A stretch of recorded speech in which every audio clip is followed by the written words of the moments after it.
I'm reading The Library Book by Susan Orlean. She describes a library's need for order and proper shelving, observing that the commitment to findability is absolute. A misshelved book may as well be thrown in the trash.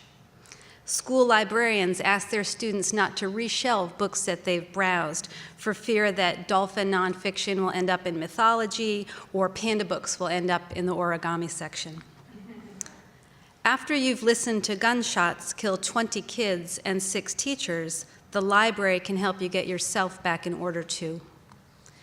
After the December 2012 shooting at Sandy Hook School, every book and magazine in the Library Media Center was packed by professional library movers, trucked to a nearby mothballed middle school, and unpacked.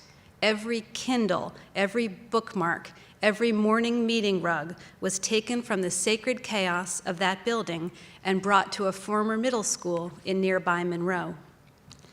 Over a wretched extended winter break, marked by funerals, our staff of 3 estimated how high could an elementary school student reach on a middle school shelf. We evaluated our storage closet for its capacity to shelter students from gunfire. We unpacked familiar posters and signs, all while learning how to lock the doors quickly. Then, first day in Monroe for the students. Every aspect of their school had changed, yet the library can remind you who you are. Remember how much you liked the stuffed dragon? It's still on top of the nonfiction shelf. Remember the bin of princess books? Yes, here it is. Sharks? Right here in Dewey 597.3. Library cards, brought from Monroe to Sandy Hook, were out on our new circulation desk by the computer as always. You're a 3rd grader, your card is still blue.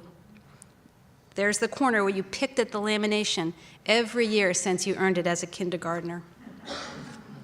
Yes, hearing that metal water bottle clatter to the floor in the hall was upsetting. Let's walk over to the printer so we remember what that sounds like too. Most satisfying was fulfilling a hold that was placed in the old school.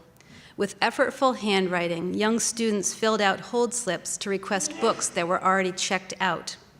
When those books were returned to the new school, I silently thanked the parents who had the presence of mind to remember that it was library day and enthusiastically informed the students that their hold was in. Never mind that the staff was accounting for books left in the classrooms where the shooting had occurred.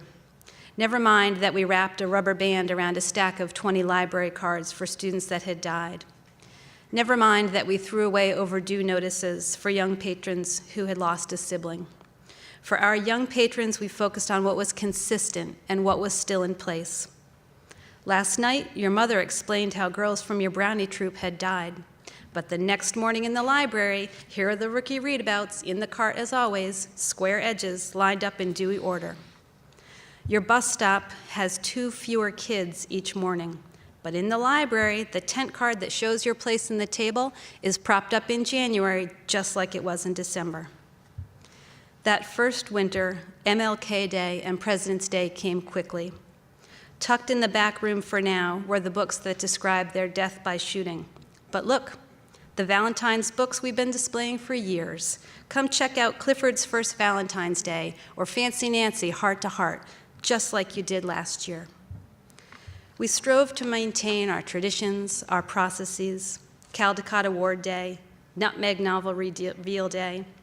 6 Caldecott days later, we're still putting the pieces of ourselves back together as a school, as a town, as a community. I hope the library helped some of these kids find who they were before the shooting.